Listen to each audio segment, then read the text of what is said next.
Muy bien, ahí está. Muy buenos días, estimados estudiantes. La segunda hora con la organización social, o sea, la sociedad incaica. ¿Cómo estaba conformado en 3 clases sociales? ¿Cuáles eran? La nobleza, la realeza en la cabeza, en el medio, mira, está la nobleza, y la mayor cantidad es el pueblo. Muy bien. Empezamos, Yorcé.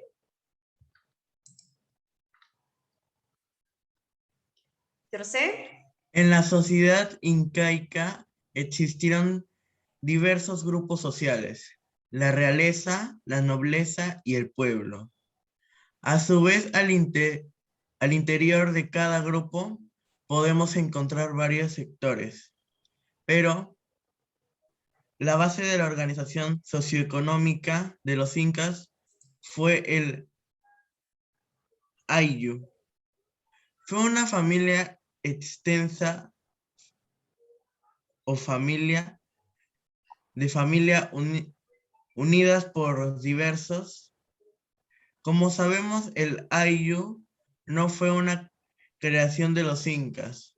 Sus raíces son muy antiguas.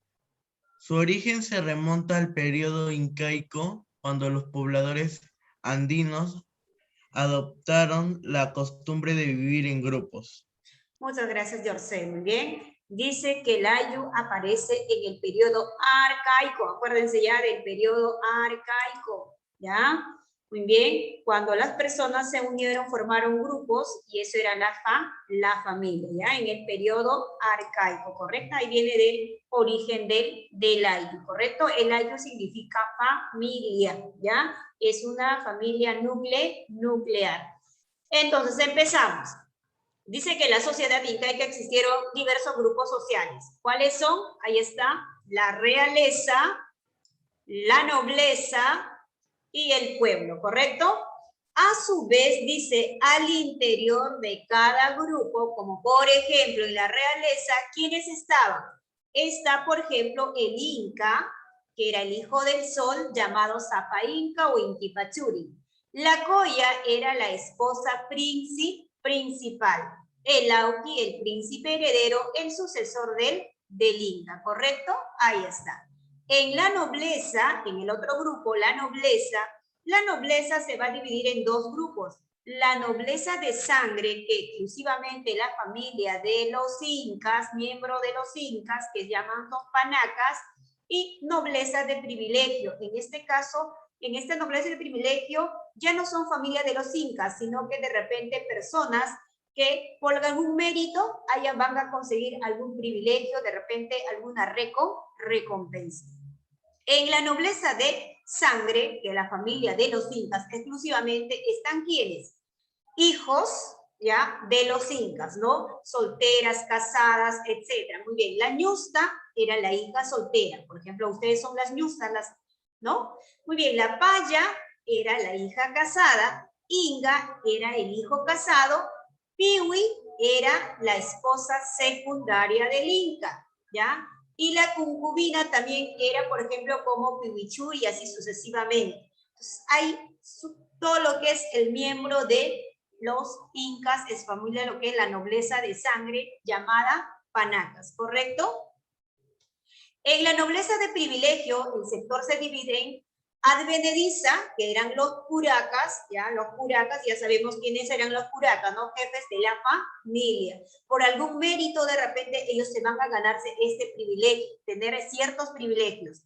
Y también estaban quienes, por ejemplo, lo que es nobleza de privilegio, recompensas. Eran los guerreros, por ejemplo, que luchaban de repente con otras etnias, y entonces de esa manera también ellos se beneficiaban con este privilegio. Estaban, por ejemplo, quienes los amautas, estaban por ejemplo, los llamados Quipucamayo, etcétera, ¿ya? Y en la clase dominada, que es el pueblo, ¿ya? Ahí está el pueblo. ¿Quiénes estaban? Estaban los Hatunrunas, ciudadanos comunes, común y corrientes, Mitimais o Mitmas, que eran los colonizadores inmigrantes obligados.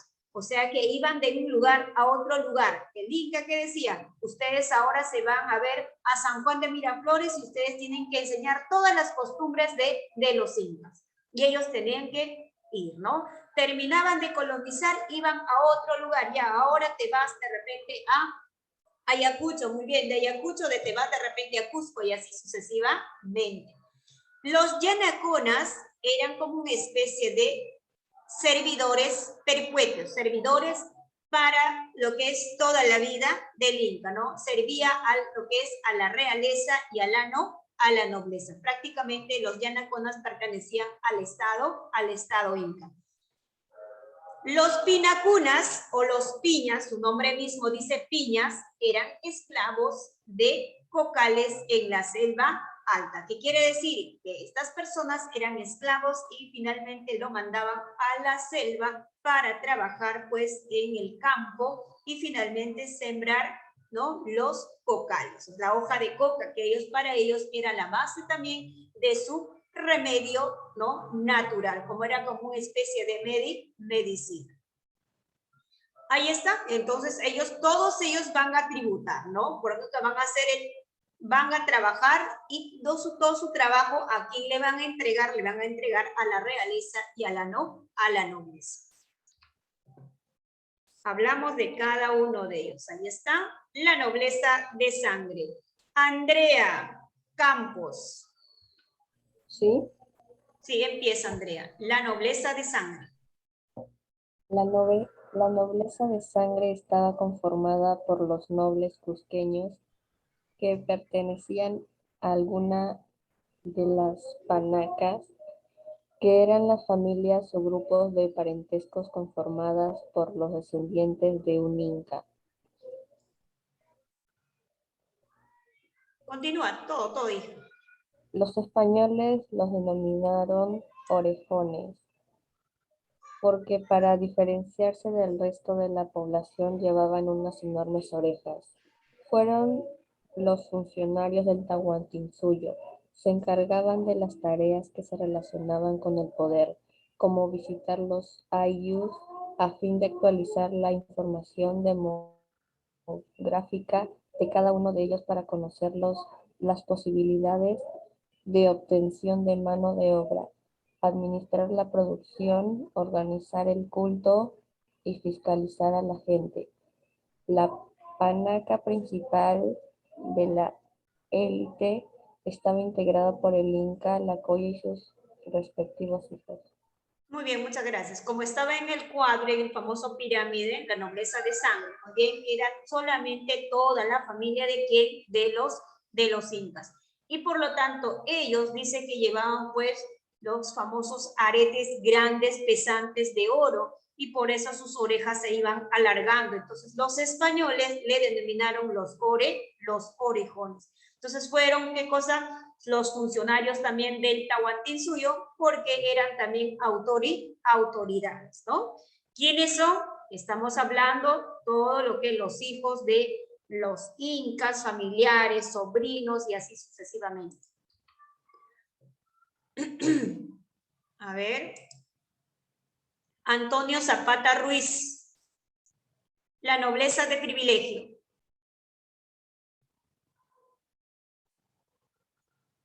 Antonio Zapata Ruiz. 2. Estaba integrada por las personas que el Inca había premiado por determinados méritos, convirtiéndolas en una especie de nobles de segunda categoría, pese a formar parte de ayllus que se habían establecido en el Cusco. No pertenecían a ninguna de los panacas. Habían accedido a alianzas privilegiadas con los incas e integraban el grueso de la burocracia cusqueña. Se dividían en nobles advenecidos y nobles recompensados. ¿Sigo mis o...? Sí, continúa. Los primeros eran los señores o curacas que se habían sometido al imperio, rindiéndose oportunamente de manera pacífica, consiguiendo el perdón del Inca. A estos se heredaban sus hijos, solo a condición de que hubieran sido educadas en el Cusco. Por tal razón enviaban a sus hijos a la capital incaica para recibir una educación hechuizadora que terminaba por convertirlos en fieles aliados del imperio. Los segundos eran simples, atunrunas que por algún servicio especial al Estado habían sido ennoblecidos. Muy bien, muchas gracias. Muy bien, entonces tenemos los advenedizos y los recompensados como estaba en el cuadro. ¿Se acuerdan? El otro eran los famosos curacas y el otro eran los famosos llamados guerreros. Entonces, por haber cierto de repente cumplido, ¿no?, con algunas misiones y además que eran fieles al Inca y entonces ellos habían recibido ciertos privilegios, ¿no? Por ejemplo, los guerreros se podían casarse de repente con una de las hijas del sol y así sucesivamente y así, ¿no? Podían tener sus novias, etcétera. Vivir de repente casi cerca a los palacios donde que ellos vivían, ¿ya? Esos son los privilegios que ellos podían tener, los curacas y los famosos guerreros.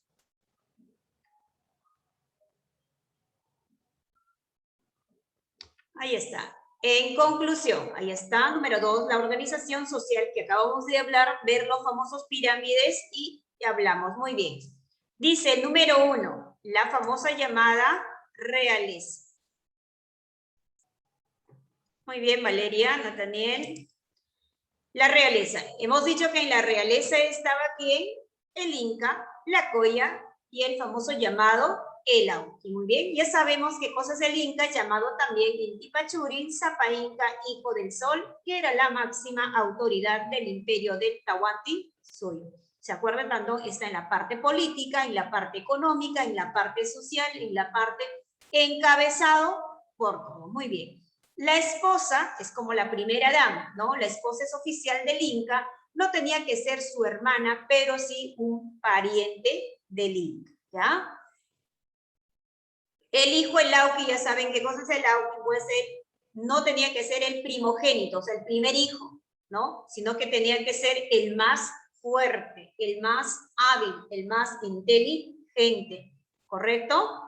La nobleza. En la nobleza, acaban de leer sus compañeritas y su compañero, muy bien, la nobleza de sangre y los famosos, ¿no?, llamados la nobleza de privilegio. En la nobleza de sangre, ¿se acuerdan? Estaba toda la familia del Inca, que son los famosos llamados panacas, acuérdense, ¿ya? Formada por miembros de otras panacas o ayllus, fundadores del Cusco. Todas las familias del Inca, primos, hermanas, sobrinas, cuñadas, ¿no?, concubinas, etcétera. ¿Qué más dice? Eran la élite dominante porque eran los funcionarios, las máximas autoridades del Tahuantinsuyo. Usaban grandes aretes de oro que se les alargaban pues las orejas, por eso los españoles le llamaron orejones, como pueden observar ustedes. Imagínense ustedes, usen aretes pesados, colgantes, grandes, ¿qué va a pasar? Que su oreja pues va creciendo. ¿Qué más dice? Ningún Inca podía gobernar sin el apoyo de los famosos panacas más poderosos, ¿correcto? O sea que tenían que pertenecer, ser, como se llama, nobles de sangre. Si no eran nobles de sangre, no podían gobernar.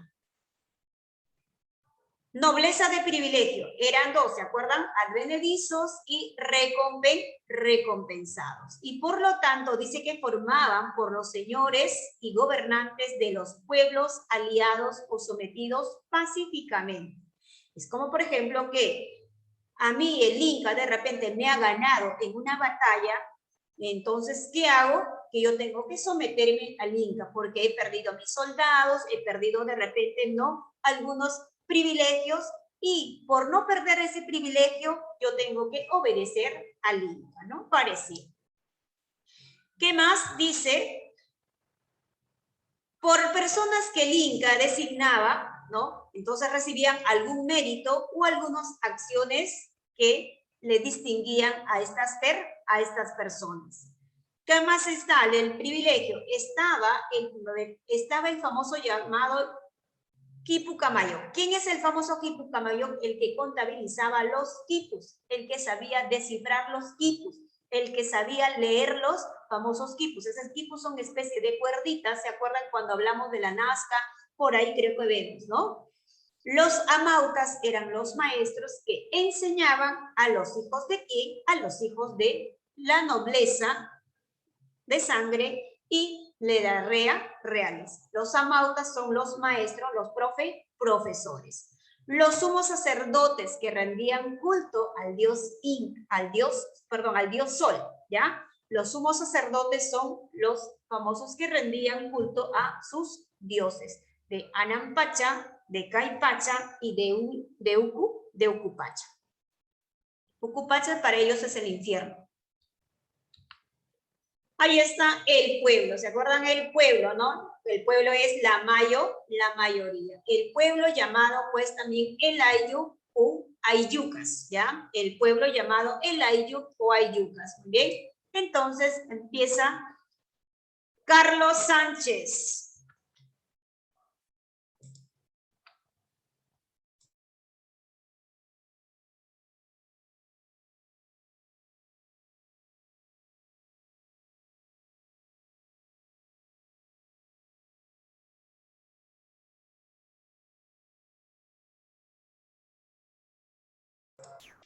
Carlos Sánchez.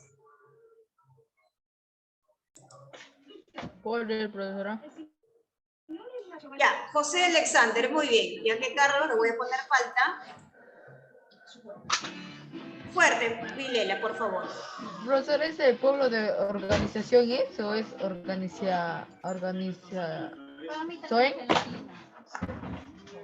¿o es organización? Profesora. Tu audio está muy bajo, Vilela. A ver, profesora, vamos a dar pase a otro compañero, ¿ya?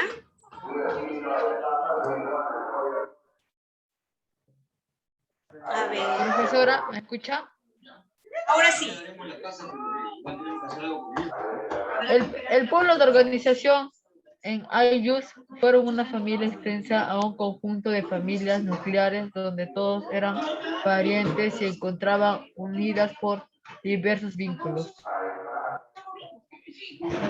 El origen del Ayllu se encontraba en el periodo arcaico, cuando los habitantes de los Andes empezaron con la domesticación de plantas y animales, lo que lo obligaron a vivir en grupo. Los vínculos entre los miembros del Ayllu fueron diversos.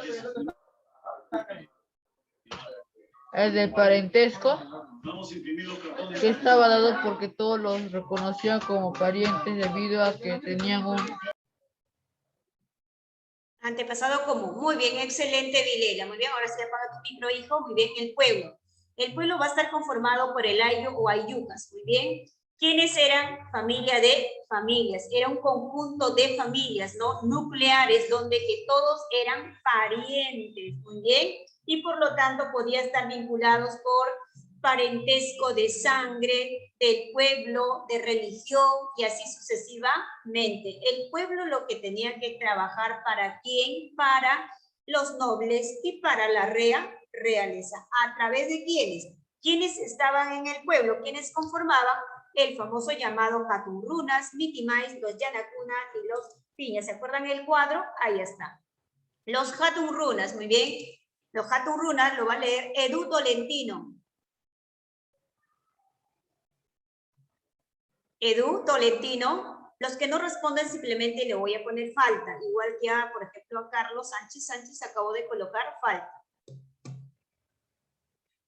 Muy bien, vamos a dar el pase a señorita Emi Palacios. Sí. Muy bien, Emi. Hatunrunas.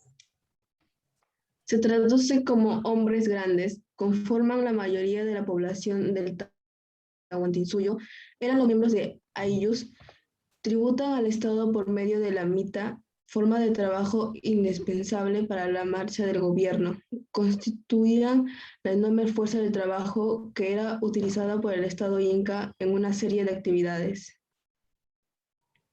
Excelente, muy bien. Entonces, ¿quiénes eran los Hatunrunas? Los Hatunrunas eran hombres grandes que conformaban casi la mayoría de la población del imperio del Tahuantinsuyo y por lo tanto eran, ¿qué cosa? Parte de la familia, o sea, parte del pueblo y por lo tanto ellos tenían que pagar los tributos, ¿ya? ¿A quién? Al Estado. Muy bien, ¿por medio de qué? Por medio de la famosa llamada la mita. Mita es trabajo por turnos, es un trabajo obligatorio.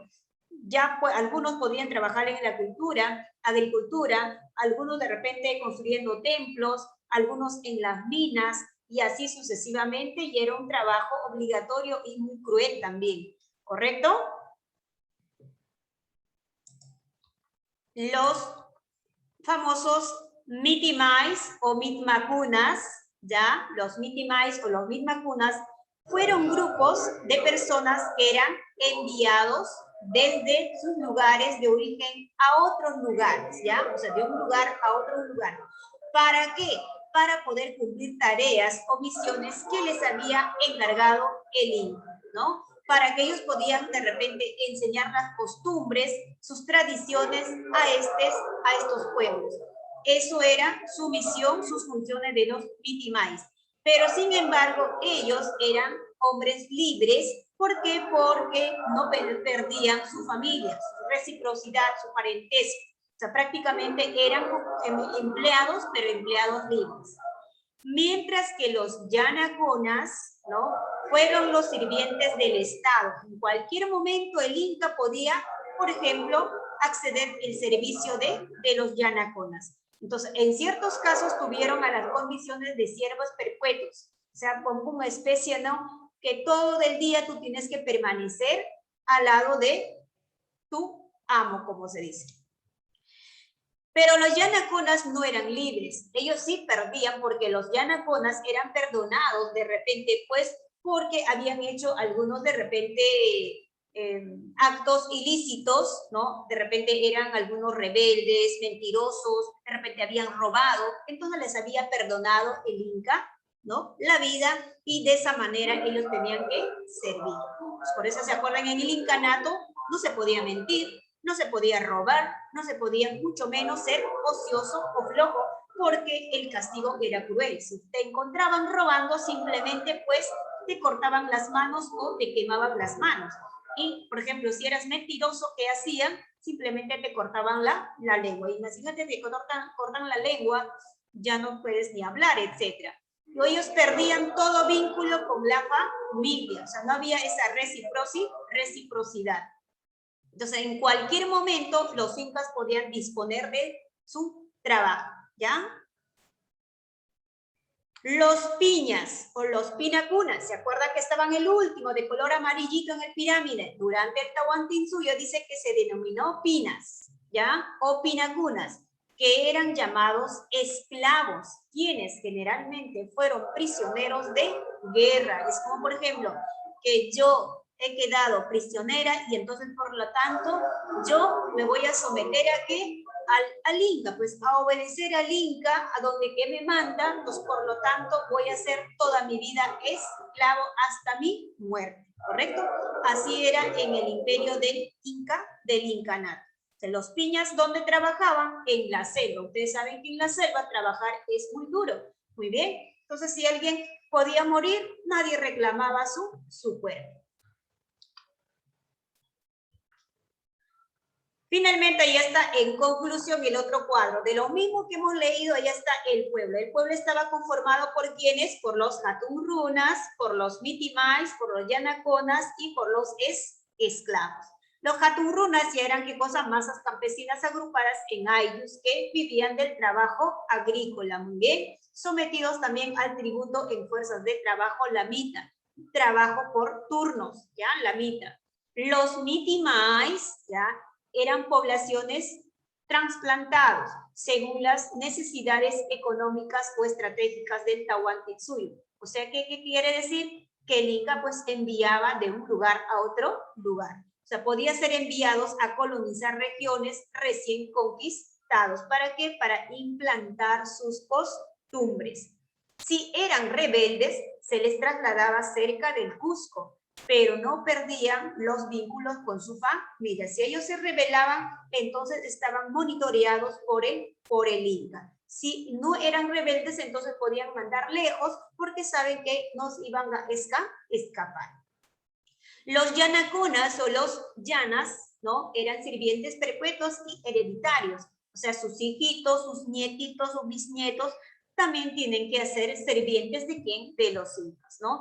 Y por lo tanto dice que trabajaban para el Inca y para los panacas. O sea, el Inca es la realeza, los panacas es la nobleza de sangre. Y eran desvinculados de su ayllu. O sea, no podían tener vínculos con su origen, no tenían poder tener vínculos con su familia.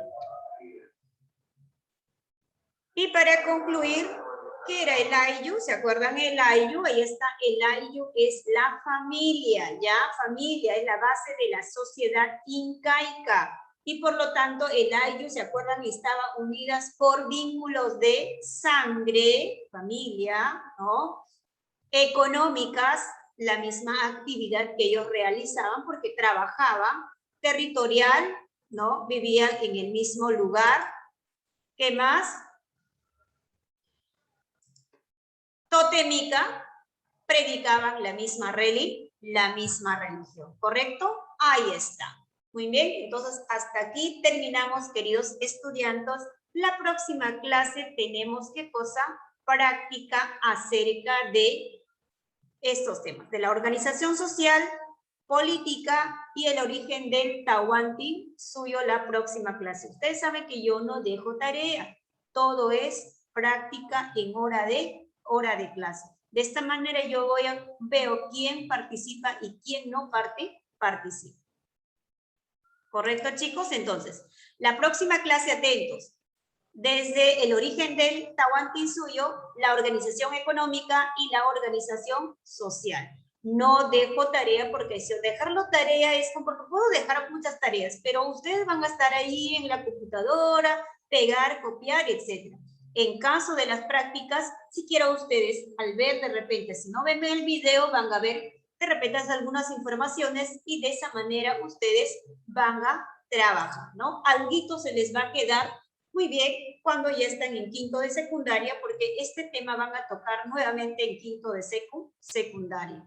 Muy bien, chicos, conmigo será hasta la próxima clase, pero déjenme verificar la lista rápidamente, las de la segunda hora. Ernesto, ¿ingresó? Sí, mi presente.